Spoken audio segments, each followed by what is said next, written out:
Berbicara tadi Prof soal prosedur yang benar, apakah juga Pak Siprus nantinya ahli salah satunya yang kemudian dihadirkan ada Bapak Susno Duaji ini juga akan dimintai keterangannya soal prosedur penyidikan yang memang seharusnya sudah sesuai prosedur atau tidak dalam proses penyidikan pembunuhan Vina dan juga Eki ini, Pak Siprus?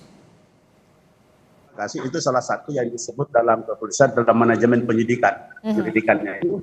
Nah, beliau kami hadirkan salah satu itu pokoknya. Karena apa? Dari sisi keterangan saksi fakta di persidangan, sebagaimana mereka dijemput paksa, tidak ada surat pemanggilan. Kedua, bahwa Pak Ibtu Rudiana di waktu itu bertugas sebagai kasat narkoba. Dari sisi prosedur penyidikan itu kan, ya mohon maaf, pasti semua kepolisian tahu. Mereka jadi polisi, pertama diberajarkan adalah ilmu penyelidikan dan penyidikan. Oke. Nah, itu yang pasti prosedur yang dilakukan oleh Ibtu Rudiana adalah tidak sesuai. Itu kami mesti katakan bahwa tidak sesuai. Karena apa? Dia telah memanggil orang tanpa ada prosedur, siapa dia, panggilan apa, dan bagaimana. Sebagai masyarakat jelata yang buta hukum terpaksa harus ikut jemput-jemputan itu. Ada di sini aja kalau jujur, ya sebagaimana saya jelaskan tadi, kalau ini di institusi TNI itu pasti sudah diberhentikan tidak hormat dulu ini anggota. Tidak perlu melalui prosedur hukumnya sebagaimana apa yang betul tadi Pak berkatakan, karena itu tidak dilalui semua prosedur itu. Kedua, penyiksaan di dalam ruangan kepolisian ini kan sangat disesalkan. Itu kan bukan ruangan pribadi, adalah institusi negara punya aspek.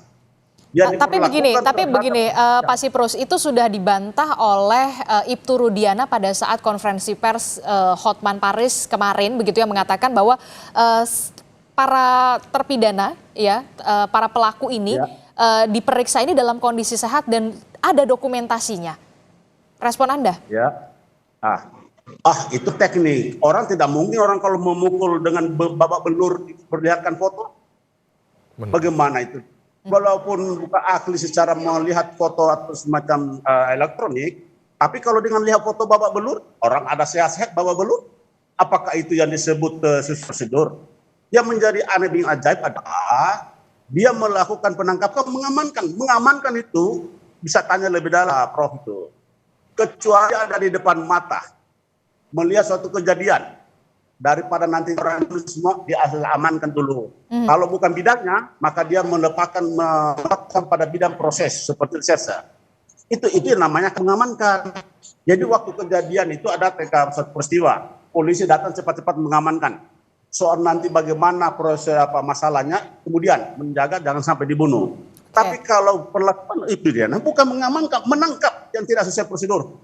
Itu yang persoalannya. Jangan Pak Ibnu berlindung karena dia oknum. Tidak boleh dong. Harus jujur, yang sebagaimana tadi Pak Susno Duaji mengatakan, tidak Pak.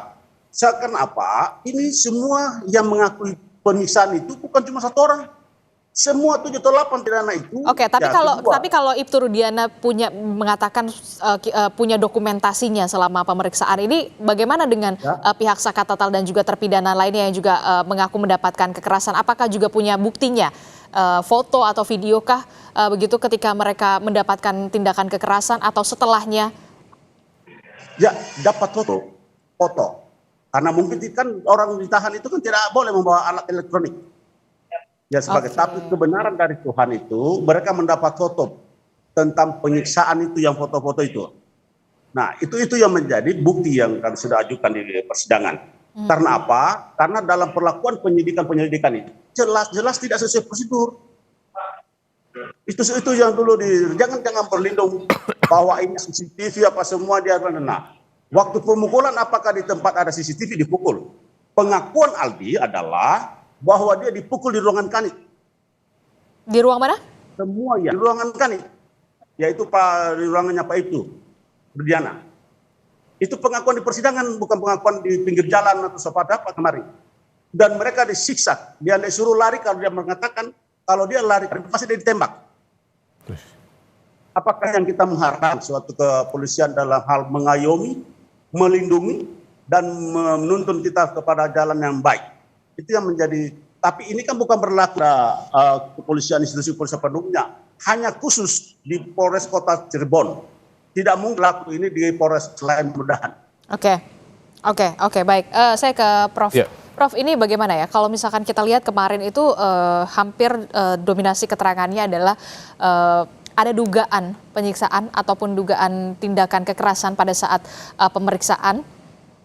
Apakah ini memang nantinya akan menjadi pertimbangan hakim untuk menguatkan dari peninjauan kembali terhadap Saka Tatal, termasuk juga nantinya ahli yang nanti akan dihadirkan hari ini, termasuk salah satunya adalah Susno Duaji yang kita tahu begitu ya, memang dikenal vokal pada saat adanya kasus pembunuhan Vina dan juga Eki ini. Ya, pertama menurut saya ini masalah yang serius ya. Tadi Abang nasihat hukum mengatakan bahwa hanya di kota Cirebon dan berharap tidak terjadi yang lain. Dimanapun hal ini tidak boleh terjadi, maka harus dipastikan kebenarannya. Karena ini bisa jadi fitnah, bisa dispekulasi, bisa menjadi merusak institusi. Meskipun hanya dilakukan satu orang tentunya, mungkin saja dilakukan satu orang. Tetapi ini sudah menjadi narasi, menjadi opini yang sangat serius. Karena apapun alasannya, bahwa Polri adalah bagian penting dalam kehidupan berbangsa dan bernegara. Maka jangan sampai muncul spekulasi, fitnah, asumsi dan sebagainya. Maka dicari sumber kebenaran yang mana. Saya kira di beberapa penyidikan itu dilengkapi dengan dokumentasi yang jelas. Karena apapun alasannya bahwa penyiksaan, tekanan dan lain sebagainya tidak boleh terjadi dalam proses pemeriksaan saksi, pemeriksaan tersangka pun juga tidak boleh. Karena itu adalah melanggar hak asasi manusia. Jadi itu penting, sangat serius untuk ditindaklanjuti. Jangan sampai ada satu kondisi yang kemudian menyebabkan mengganggu, mencederai institusi Polri. Yang kedua, menurut saya adalah bagaimana korelasi tentang penyidikan yang tadi tidak sesuai dengan prosedur yang benar. Memang sebetulnya kalau kita menguji soal prosedur adalah dalam pra-peradilan, tetapi itu cerita lama ya. Tetapi kemudian pertanyaan berikutnya adalah bagaimana korelasi dalam konteks peninjauan kembali pada Saka Tatal ini, apakah akan mampu meyakinkan hakim untuk kemudian menyatakan Saka Tatal bukan pelaku pembunuhan. Ada korelasi tentang itu, karena Saka Tatal ini kemudian dianggap sebagai pelaku karena keterangan para saksi-saksi yang lain. Kalau kemudian keterangan saksi yang lain itu tadi kemudian tidak menyatakan tidak yang sebenarnya bahwa Saka Tatal terlibat di situ, maka kemudian akan menjadi terpatahkan dalil bahwa Saka Tatal ini adalah kemudian sebagai salah satu pihak pelaku dalam konteks terbunuhnya Eki dan Vina. Tetapi tentunya bahwa ini didukung dengan bukti-bukti material yang kemudian membangun sebuah logika kebenaran yang sebenarnya. Tentunya tidak hanya menyandarkan saja bahwa dalam proses penyidikan ada penyiksaan, kemudian menyebabkan kesaksiannya ada palsu, yang kemudian berdampak pada hukuman kepada Saka Tatal. Harus didukung dengan alat bukti yang juga yang perlu dipertanyakan adalah apakah kemudian keterangan yang disampaikan oleh saksi-saksi tadi itu sudah pernah disampaikan sebelumnya di dalam persidangan itu. Jadi kalau sesuatu yang mungkin ini diungkapkan lagi tetapi sudah pernah terungkap, maka menjadi pertanyaan bagi hakim apa korelasinya dalam konteks novum tadi itu. Tetapi apapun upayanya, tentunya diapresiasi upaya untuk kemudian membebaskan Saka Tatal ini, karena mungkin saja tidak logis, tidak rasional kalau Saka Tatal kemudian dianggap sebagai satu pelaku yang kemudian sudah menjalani hukuman dan sekarang saatnya mungkin mendapatkan kebebasan dan kebenaran. Tetapi bagaimana kemudian konstruksi novum, kekeliruan hakim tadi dibangun oleh penasihat hukum, dibangun oleh pemohon itu. Oke, kita akan tunggu bagaimana nanti para ahli ini akan memberikan keterangannya, pandangannya, termasuk salah satunya yang memang sudah hadir ini ada Kabar Reskrim 2008-2009 ini Susno Duaji, yang kalau kita lihat bersama saudara, kami punya visual terbarunya. Ini adalah visual terbaru di mana ahli dari pihak Saka Tatal yakni Komjen Purnawirawan Susno Duaji yang merupakan Kabar Reskrim 2008 hingga 2009 ini dihadirkan oleh pihak Saka Tatal menjadi ahli, di mana nanti Susno Duaji akan melihat bagaimana dan juga diperdengarkan keterangannya soal manajemen penyidikan di kepolisian. Saudara, selain nama Susno Duaji, ada sejumlah ahli lagi yang nantinya juga akan diperdengarkan keterangannya dan juga pandangannya sebagai ahli. Di antaranya adalah ahli psikologi forensik dan juga ahli hukum pidana. Informasi lebih lengkapnya nanti akan hadir di Breaking News Kompas TV pada pukul 10. Terima kasih untuk Prof. Dan juga ada Pak Siprus yang merupakan kuasa hukum dari Saka Tatal. Terima kasih Pak Siprus telah bergabung bersama kami dalam Breaking News Kompas TV. Breaking News Kompas TV akan kembali usai jeda pada pukul 10 pagi nanti. Terima kasih.